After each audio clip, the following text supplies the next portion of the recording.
Nah, malam ini kita akan bahas detail ataupun paling tidak secara umum. Judulnya adalah sabar, syukur, ikhlas. Pernah kita bahas memang, cuma belum kita detailkan waktu itu kan. Apa tadi? SSI. Sabar, syukur, ikhlas. Makanya di awal tadi kita bahas ataupun ayat tentang syukur. Kita bahas dulu tentang sabar. Bismillahirrahmanirrahim. Innallaha ma'as sabirin. Man sabara zafira. Sesungguhnya orang yang Allah bersama orang-orang yang sabar, itu yang pertama ayatnya. Sabar bagaimana? Sabar itu artinya apa? Menahan. Kalau di puasa kan kita disuruh menahan haus dan lapar. Kalau dalam kehidupan kita sabar dalam menjalani kehidupan. Karena apa? Ketika Allah berikan ujian, salah satu kuncinya adalah sabar. Belum dapat pekerjaan, sabar. Bukan berarti mengindahkan ikhtiar. Mindsetnya kita harus pahami dulu. Tetap ikhtiar kita laksanakan. Kalau belum dapat pekerjaan, berdoa istiqomah, ikhtiar, tanya sana, tanya sini, boleh. Itu bagian daripada ikhtiar. Menunggu sabar kita. Karena sabar itu ada batasnya enggak, Pak? Enggak ada. Karena setiap orang itu pasti akan diuji dengan kapasitas masing-masing. Sesuai dengan kapasitasnya. La yukallifullahu nafsan illa wus'aha. Allah tidak akan menguji seseorang kecuali Allah pun tahu batas kemampuan hambanya. Itu dulu. Makanya sering saya sampaikan ketika ada sharing, saya sampaikan ada keluh kesah, ada curhatan dari jamaah. Saya kok begini-begini saja. Udah melakukan ikhtiar maksimal kok belum sukses-sukses juga. Jawabannya adalah sabar. Udah jalanin aja. Tugas kita hanya ikhtiar saja, doa ikhtiar. Supaya apa? Kita tidak salah jalan. Itu. Kalau sudah berikhtiar serahkan kepada Allah, sudah clear. Jangan sampai kita yang mengada-ada. Datang ke Gunung Kawi misalnya. Kuburan. Yuk gitu. Ke kuburan. Datang ke Gunung Kerinci Sumatera. Kalau ziarah silakan boleh. Untuk ingat mati. Ke tempat-tempat tertentu sampai minta kepada penghuninya di situ, ya Allah, itulah yang dikatakan syirik. Ya. Inna syirka la zulmun azim. Sesungguhnya syirik itu adalah dosa yang besar. Sabar, makanya harus sabar. Ketika Allah berikan ujian seberat apapun, sabar. Prasangka baik saja kepada Allah Ta'ala. Yakin Allah akan berikan jalan keluar. Kalau ujian kita kan belum seberapa, Pak. Betul apa betul? Makanya tetap harus ada contoh konkret. Siapa baginda Rasul Nabi Yuna Muhammad sallallahu alaihi wasallam. Bagaimana ketika beliau berdakwah di Makkah 13 tahun, Pak. 13 tahun itu enggak sederhana. Datengin pamannya enggak mau juga. Bahkan yang memusuhi Rasul itu adalah siapa? Saudaranya sendiri. Ini dalam dakwah ya. 13 tahun bersembunyi, artinya sembunyi-sembunyi dakwanya baginda Rasul, enggak terang-terangan, khawatir nanti umatnya ataupun umatnya diganggu. Bahkan Rasulullah ketika sedang beribadah depan Ka'bah itu sujud ditimpai dengan kotoran onta, bayangin. Datang Fatimah Az-Zahra menangis, ya Allah. Ayahku yang selama ini diberikan predikat Al-Amin, orang yang dapat dipercaya, nggak pernah bohong, budi pekertinya baik, kok diginiin. Bayangin, itu Rasul. Dibersihin sampai benar-benar bersih. Sebelum bersih itu belum naik itu Rasulullah. Belum lagi ketika masih awal-awal perjuangan baginda Rasul, ada keluarga yang namanya keluarga Ammar bin Yasir, keluarganya Yasir. Dari ayahnya, ibunya itu ditelentangkan di atas padang pasir, disuruh ngaku, disuruh balik lagi agama yang menyembah berhala waktu itu. Karena memang belum kuat Islam waktu itu. Mereka tetap mengatakan Ahad, Allah Maha Sang Khalik, Allah Tuhan kita. Sampai pertama kali yang syahid adalah ibunya daripada Yasir. Ditombak, Pak, ya Allah. Dari bawah sampai kena ke atas, meninggal. Itu syahid yang pertama. Perempuan yang syahid pertama adalah ibunya Yasir. Bilal bin Rabah mempertahankan akidah Islamnya dengan kesabaran. Sama tuannya diajak dibawa ke tempat padang pasir, ditimpa dengan batu, betul. Panas. Ya kalau di Saudi kan yang pernah umroh, insya Allah bisa berangkat semua, amin. Padang pasir itu kalau siang-siang panasnya subhanallah. Kalau nggak pakai terompa panas betul, Pak. Dibaringkan, ditimpa lagi dengan batu gede, suruh ngomong. Kamu harus balik lagi ke agama aslimu. Apa jawabannya? Ahad, ahadun, ahad. Sampai dibebaskan oleh Abu Bakar As-Siddiq. Ini adalah ringkasan bagaimana kesabaran seorang muslim ketika Allah berikan ujian sampai siap mempertaruhkan nyawanya dalam hal akidah yang pertama. Kalau ujian kehidupan kita bisa mengukur ketika Allah berikan ujian kita, ekonomi enggak baik-baik saja, teruslah berikhtiar kepada Allah Ta'ala. Karena kita bisa melihat juga saudara kita yang ada di Palestina, di Gaza yang sekarang perang. Itu ya Allah, jauh dengan kondisi kita. Kadang mereka makan dengan apa? Yang ada. Ada rumput, dimakan rumput. Di blender hadirin rumput itu untuk dimakan. Itu dalam rangka mempertahankan akidah. Gak ada lagi yang dimakan, itu sabar. Artinya kita harus terus belajar sabar. Innallaha ma'as sabirin. Man sabara dzafira. Barang siapa yang sabar, maka dia akan beruntung. Itu yang pertama. Jadi enggak ada alasan kita tidak sabar. Salat kita belajar sabar. Menjelang zuhur itu sabar enggak nunggu zuhur? Bu. Ibu.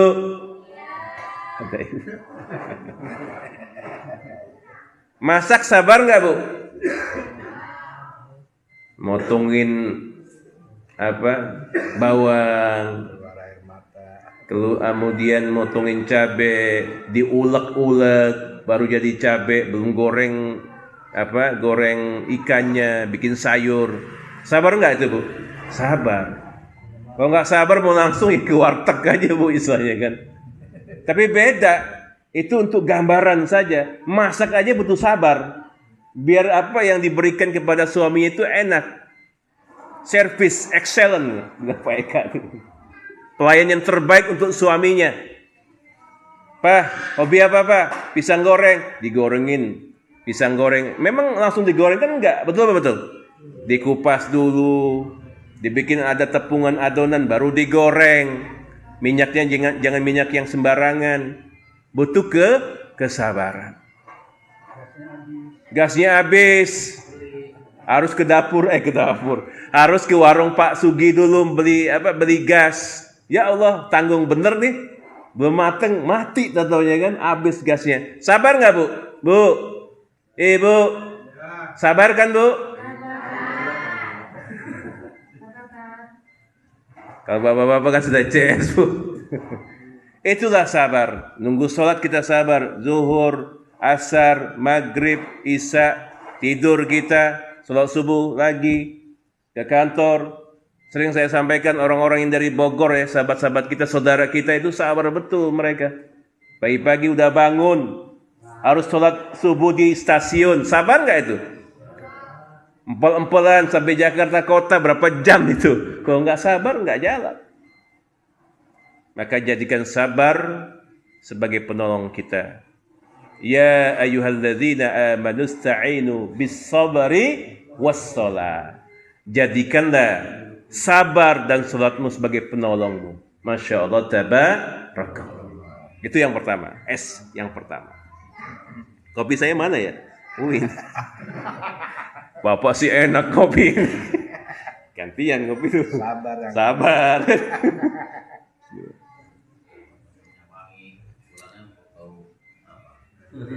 Berangkat wangi sampai kantor. Itu contoh kehidupan saja, contoh sederhana. Maliki kesini kan juga naik motor kan disalip orang ya, sabar, istighfar kita. Itu yang kecil-kecil saja. Itu S yang pertama, sabar. Yang kedua, apa yang kedua? Syukur. Makanya ada dalil mengatakan surat apa itu? Ibrahim. Bismillahirrahmanirrahim. La in syakartum la azidan wa la in kafartum inna azabi lasyadid. Jika kalian bersyukur kepada Allah, maka Allah akan tambah nikmatku. Apa saja yang kita harus syukuri, Pak? Bu. Bu. Punya suami bawa gaji 100 juta, alhamdulillah. Kenceng ya. Bawa 2 juta, alhamdulillah. Diajak umroh sama suami, alhamdulillah.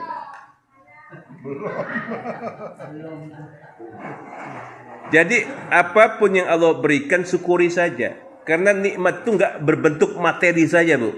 Pak, kita bangun pagi, bisa sholat subuh di masjid terutama, di rumah, syukuri bisa bangun kita malam hari itu. Menghirup udara yang Allah berikan secara gratis setiap hari. Makanya pas bangun tidur bacalah doa, alhamdulillahilladzi ahyana ba'dama amatana wa ilaihin nusyur. Kalau enggak hafal doanya, minimal alhamdulillah. Ya Allah, pagi ini bisa bangun. Terima kasih ya Allah, Kau berikan nikmat bisa bangun, bisa sholat subuh. Karena syaratnya ditambah nikmat kita harus pandai-pandai bersyukur. Tidak hanya mengucapkan alhamdulillahirabbil alamin saja, tapi kita jalankan tanggung jawab kita sebagai seorang muslim. Apa tanggung jawab kita? Yang paling utama, jangan tinggalkan sholat 5 waktu. Setuju tidak? Setuju tidak? Kalau maliki kan ngingetin aja, Pak. Kalau yang melaksanakan bapak-bapak jamaah semua. Kalau di akhir nanti kok nggak sholat misalnya. Yang penting aku udah ngasih tahu. Udah sama-sama mengingatkan. Syukur. Kita kan nggak sadar kadang-kadang kan, dalam sehari saja mata kita ini, Pak, ya Allah, bisa melihat, dari kejauhan ada Kak Apip dari Jawa aja udah bisa lihat tuh. Nikmat nggak itu? Nikmat. Mohon maaf yang sudah mungkin minus, harus jarak dekat dulu. Ya, mohon maaf ya, Bang Aris, pakai kacamata kan. Artinya kan itu nikmat-nikmat Allah. Telinga kita ini, Pak, ya, dengar langkahnya Pak Sugi aja dari sekian itu udah tahu itu Pak Sugi. Nikmat nggak itu? Oh, itu suara kakinya Pak Muhammad Ute. Itu beda, Pak. Suara motor, oh itu motornya Pak Arman misalnya. Itu tahu kita. Nikmat nggak itu? Nikmat. Makanya nikmat itu tidak hanya berbentuk materi. Bisa merasakan cuko, makan pempek, itu nikmat enggak? Nikmat nian. Alhamdulillah kan kemarin baru balik dari Palembang kan.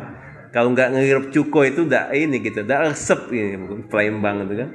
Alhamdulillah perjalanan lancar Pak sampai sini lagi.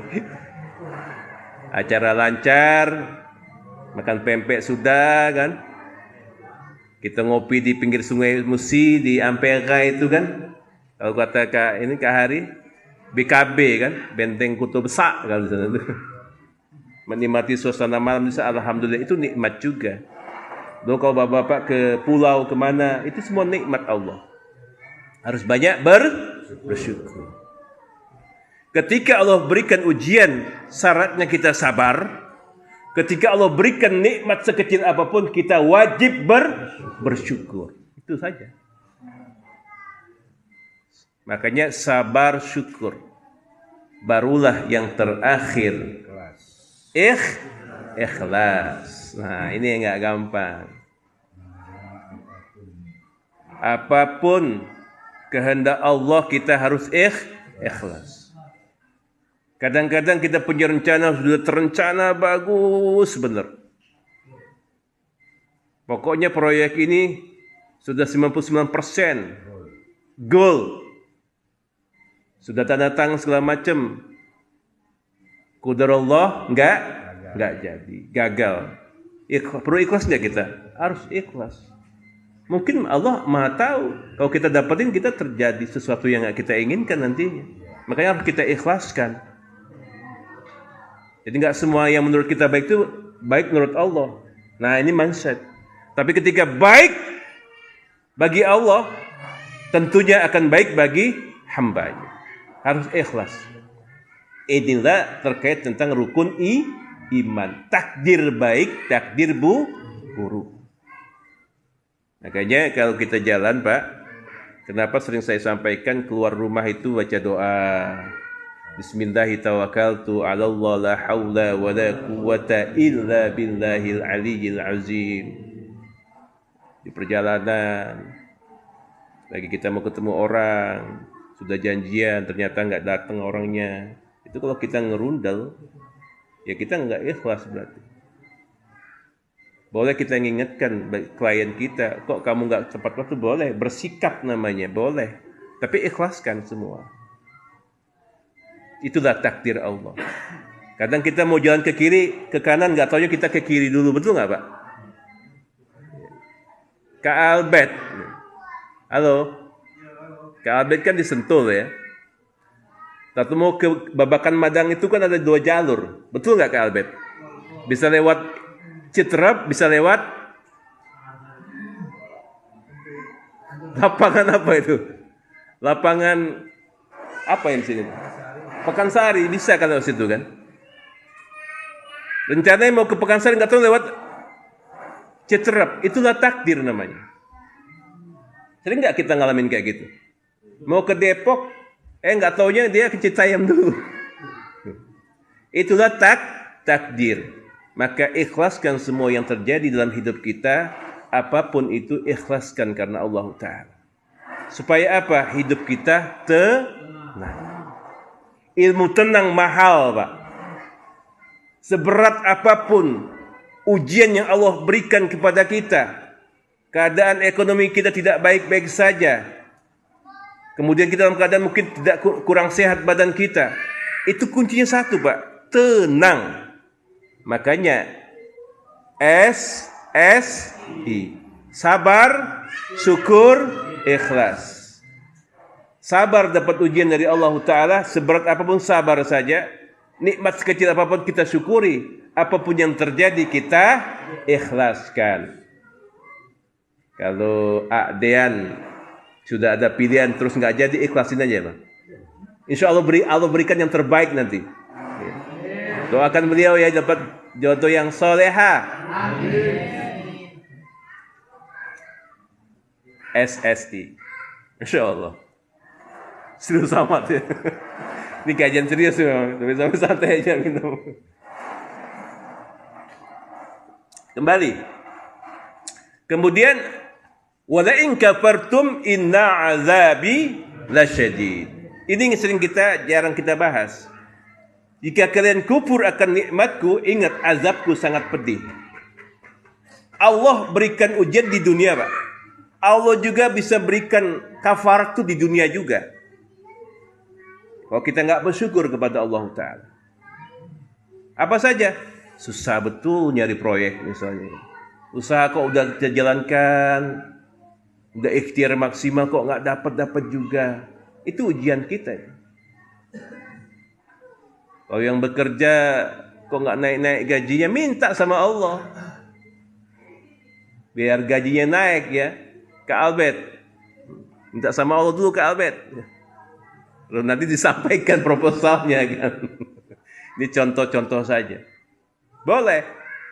Tapi itulah bagian daripada ketika kita ingkar akan nikmatku, maka azabku sangat pedih. Kemarin perjalanan dari Jakarta ke Palembang kan sekarang sudah enak, Pak. Lama nggak pulang kampung. Sudah ada tol. Tetap saja kita ke mana? Ke pelabuhan kan harus sabar. Ternyata antri musim liburan kan, naik ke kapalnya sampai 1 jam lebih kita kemarin tuh. Nunggu. Antrian kapal peri kan.